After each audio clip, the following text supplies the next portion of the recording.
मैं बड़ा मुतासिर हुआ। ये सांवली लड़की बड़ी बहादुर थी और इसका दिल इंसानी हमदर्दी के जज्बे से लबरेज था। इसे मालूम हो गया था कि मैं और मेरी बीवी मुसलमान हैं, लेकिन इसके बावजूद वो मेरी बीवी को नाग देवी के शैतान सिफ्त पुजारियों के अजाब से निजात दिलाने के लिए अपनी जान खतरे में डाल रही थी। जिस तरह रात को मैंने इस नीम उरिया बदन पर सांप को रेंगते और इसकी होंठों पर डसते देखा था, इससे मैं अंदाज़ा लगा लिया था कि ये जहरीले सांप इस लड़की का इतनी आसानी से पीछा छोड़ने वाले नहीं हैं। दूसरी मुश्किल ये आन पड़ी थी कि बकौल पुलिसराल लड़की कावेरी के मेरी बीवी जमीला के जिस्म पर भी सांप को फिराया जा चुका है और अब इसकी ज़िंदगी भी इन जहरीले सांपों के रहमो करम पर थी। मुझे अपनी बीवी को भारत से निकाल कर वापस पाकिस्तान भी ले जाना था और इन जहरीले सांपों के हमले से भी बचाना था। मैंने सोच लिया था कि मैं पूरी तरह चाको चौबंद और होशियार रहूँगा और भारत से पाकिस्तान की तरफ फरार होते वक्त जमीला की पूरी निगरानी करूँगा, बल्कि रात को भी इसके गिर्द चल फिर कर पहरा दूंगा।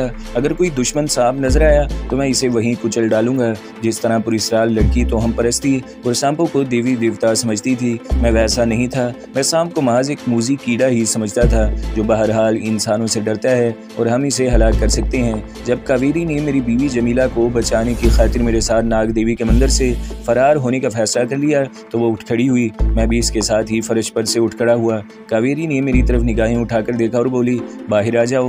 मैं कोठरी से बाहर आ गया तो इसने मोमबत्ती फूंक मारकर बुझा दी और खुद भी खंडर नुमा कोठरी से बाहर निकल आई। बाहर रात तारीख थी। हम जंगल के मशीकी किनारे पर थे। घना और ख़तरनाक जंगल आगे जाकर शुरू होता था, मगर जंगल यहाँ भी हैबतनाक था और लगता था कि अभी किसी तरफ से कोई शेर निकलकर हम पर हमला कर देगा। मैंने एहतियात के तौर पर जेब में हाथ डालकर अपने कमांडो चाकू पर गिरफ्त मजबूत कर रखी थी। कावेरी मेरे आगे आगे अंधेरे में चल रही थी। जब हम तालाब के पास पहुंचे तो वो रुक गई। मेरी तरफ देखकर बोली, तुम कल आधी रात के बाद इसी जगह आ जाना, मैं भी आ जाऊंगा, फिर हम यहाँ से फरार हो जाएंगे। मैंने पूछा, सनता वली का मुठ यहाँ से कितनी दूर होगा? वो बोली, कल बताऊंगी। इतना कहकर वो मंदिर की अकबी दीवार वाले दरवाजे की तरफ चली गई। मैं वापस मंदिर की कोठरी में आकर लेट गया। मुझे इस बात का एहसास था कि ये पुलिसरार मगर बहादुर लड़की कावेरी इस हालत में यहाँ से फरार हो रही है कि कदम कदम पर इंतहाई जहरीले सांप इसका पीछा कर रहे होंगे। इसके अलावा ये भी मुमकिन था कि पुजारी देवगिरी के बदमाश पुजारी भी इसको कत्ल करने के लिए इसके पीछे लग जाएं। ये बात भी थी कि वो मेरे साथ फरार होकर सनतावरी मुड़ जा रही थी, यानी दुश्मनों की कैद से फरार होकर दुश्मनों के पास ही जा रही थी। सनतावली मुठ में भी जहरीले सांप और खूनखार किस्म के शैतानी पुजारी मौजूद हैं। मैं तो अपनी बीवी अपनी इज्जत के लिए सर धड़ की बाजी लगा रहा था, लेकिन कावेरी सिर्फ मेरी बीवी जमीला को बचाने और इसे खतरनाक दरिंदा सिफ्त पुजारियों की कैद से निजात दिलाने के लिए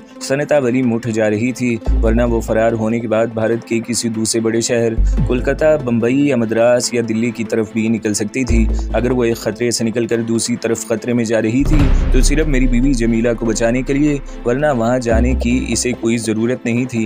मैं इस सांवली लड़की कावेरी के इस जज्बे से बड़ा मुतासिर हुआ। पाकिस्तान की नई नस्ल भारत के इस इलाके के बारे में बहुत कम जानती है जिन इलाकों का मैं जिक्र कर रहा हूँ।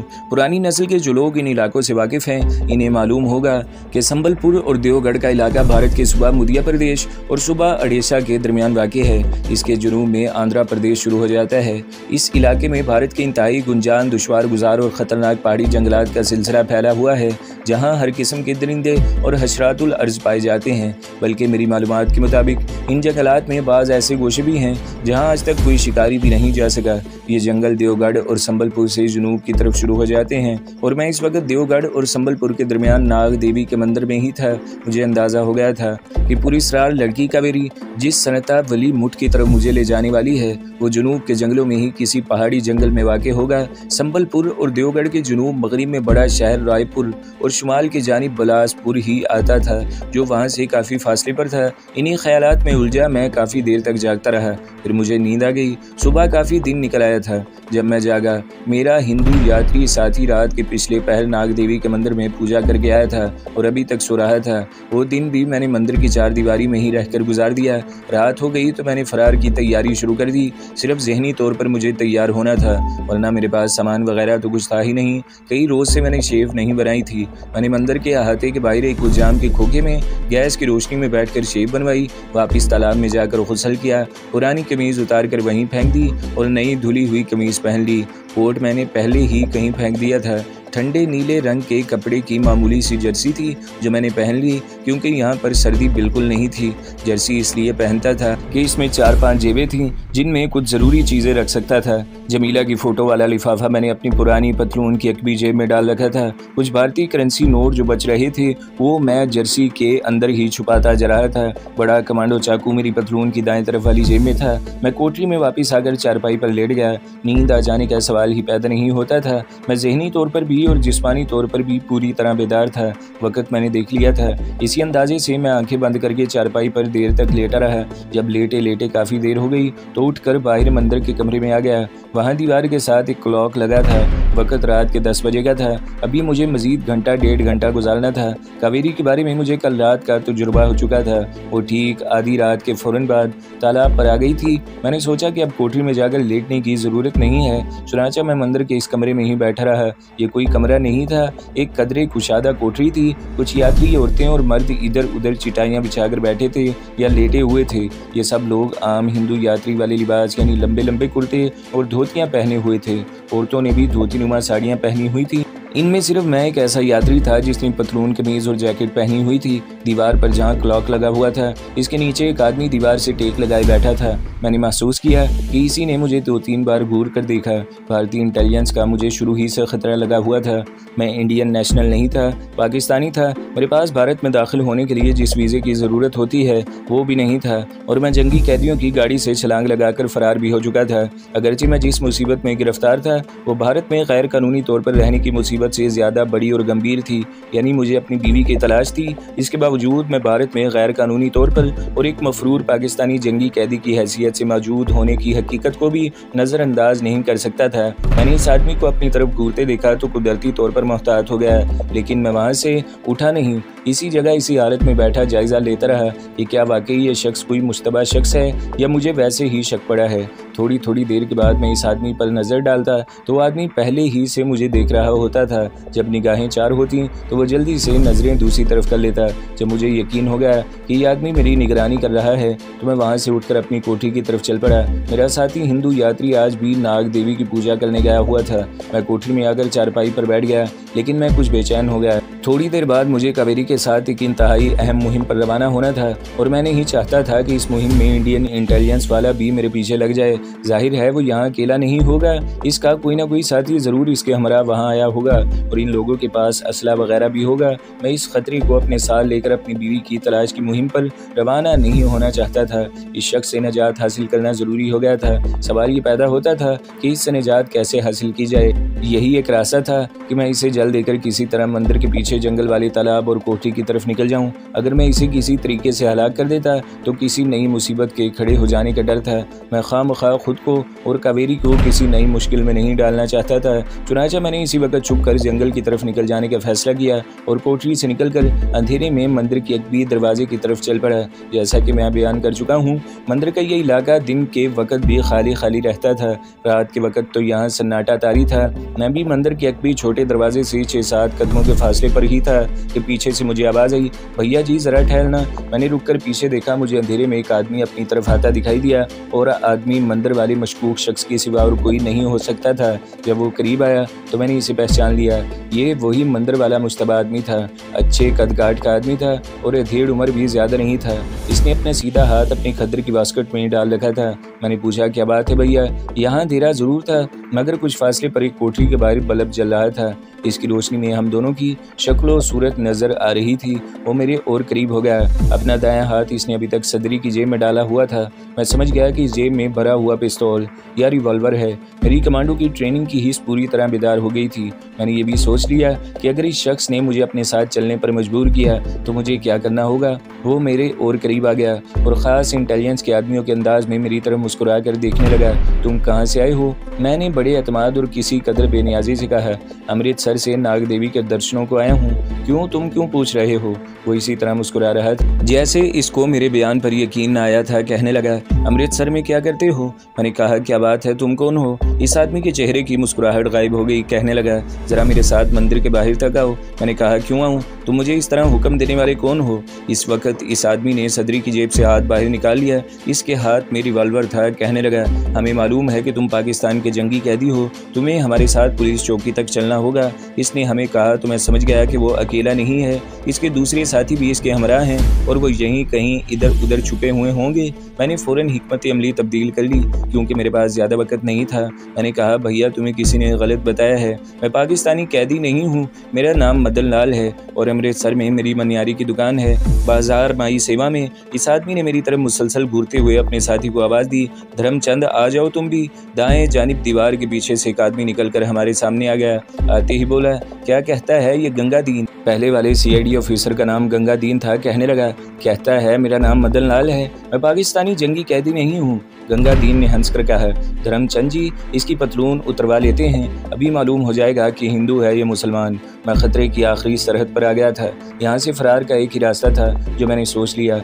अगर ये लोग मेरी पतलून उतरवा लेते तो एक लम्हे में सूरत हाल बिल्कुल बदल जाती और ये बात साबित हो जाती कि मैं वही जंगी कैदी हूँ जो ट्रेन से छलांग लगाकर मफरूर हुआ था। गंगादीन कहने लगा, ये तो मुझे पाकिस्तानी जासूस लगता है धर्मू।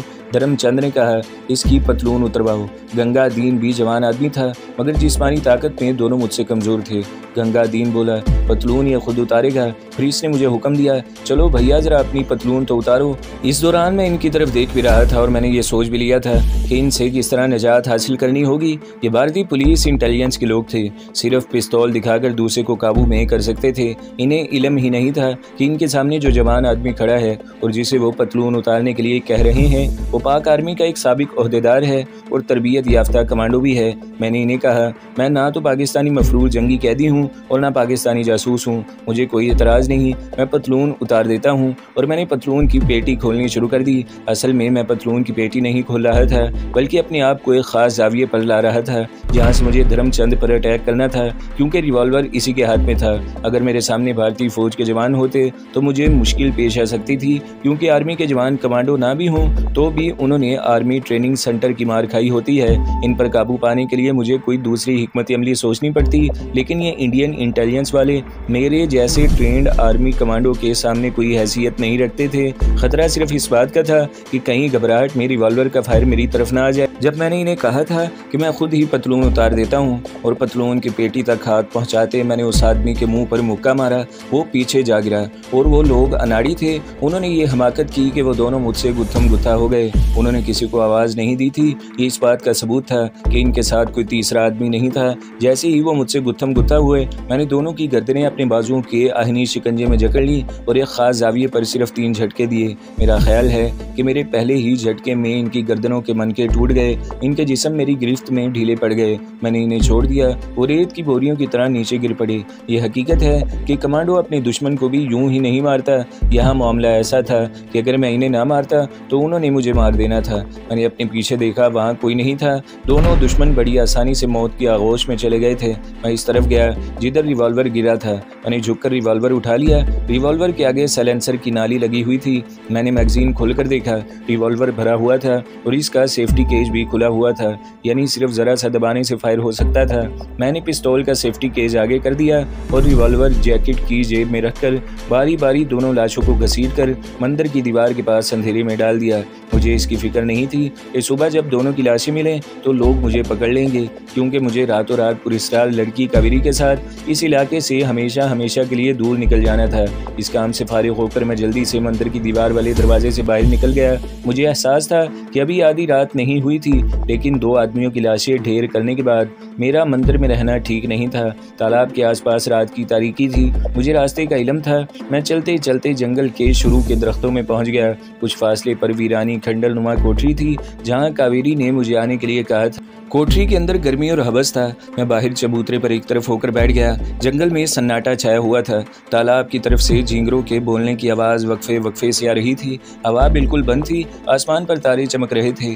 जंगल की तरफ से देवदार और महागनी के दरख्तों और दलदलों में उगी हुई घास की मरतूब बू किसी वक्त आ जाती थी। मेरा रुख तालाब की तरफ था, क्योंकि इस तरफ से कावेरी को आना था। इस तरफ ऊंचे ऊंचे दरख्त थे जिनके नीचे अंधेरा छाया हुआ था। यहाँ एक छोटी सी पगडंडी थी जो अंधेरे में गुम थी। मैं अपने तौर पर हिसाब लगा रहा था कि मैं रात के 10 बजे मंदिर से निकला था। CID वालों के साथ ज़्यादा से ज़्यादा मुझे 15-20 मिनट लगे होंगे। इस वक्त 10:30 या 11:45 का टाइम होगा। मैं चुपचाप बैठा रहा। मच्छर ज़रूर तंग कर रहे थे। मैं उठकर टहलने लगा। कुछ देर टहलने के बाद दोबारा चबूतरे पर बैठ गया। मुझे एहसास होने लगा कि रात आधी गुजर चुकी है और इस रात लड़की कावेरी अभी तक नहीं आई थी।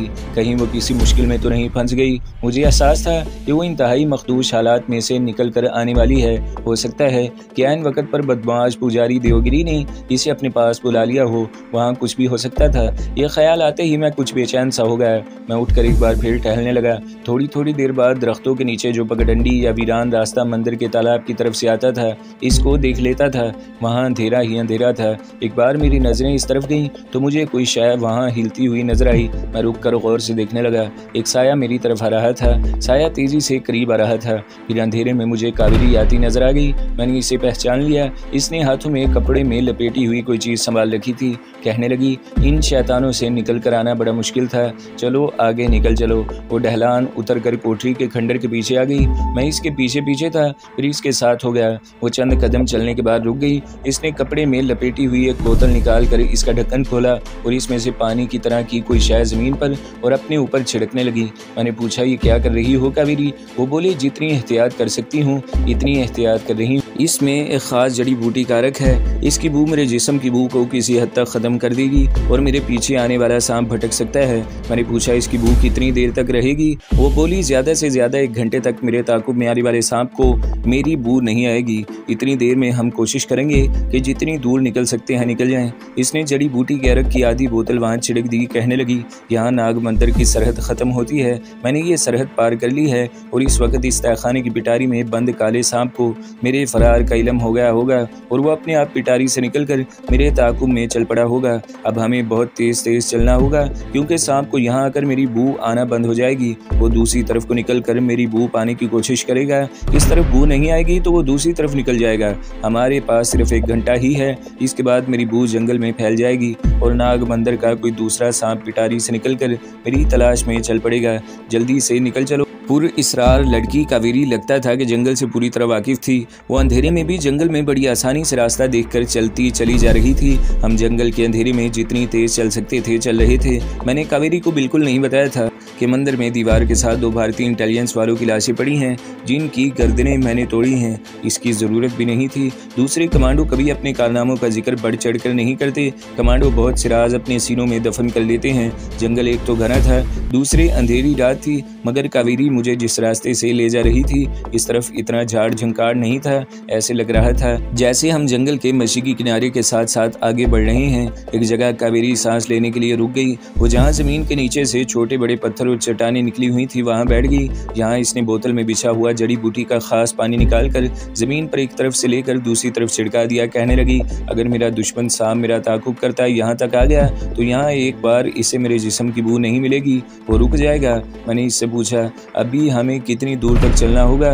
क्या सनता वली मुठ इसी जंगल में है? कावेरी ने कहा, सनता वली मुठ का जंगल यहाँ से काफ़ी दूर है। अभी इस जंगल के बाद एक और जंगल आएगा। हम कल सूरज डूबने के बाद किसी वक्त वहाँ पहुँच जाएंगे। मैंने कावेरी यानी इस पुरस्कार लड़की से बिल्कुल ना पूछा कि क्या वो इतनी दूर तक पैदल चल सकेगी, क्योंकि अभी तक वो जिस अंदाज से मेरे साथ जंगल में चल रही थी इससे मैंने अंदाज़ा लगा लिया था कि ये दुबली पतली से लड़की बहुत सख्त जान है और यकीनन जंगलों में पैदल सफ़र करने और मुश्किलें बर्दाश्त करने की आदी है। वहाँ 10-15 मिनट बैठने के बाद हम फिर सफ़र पर चल पड़े।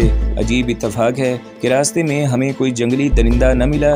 एक मकाम पर से गुजरते हुए दूर से किसी शेर की 2-1 बार धाड़ ज़रूर सुनाई दी। इस वक्त कावेरी ने कहा था, शेर ने कोई शिकार मारा है, मगर तुम फिक्र न करना, शेर इस तरफ नहीं आएगा।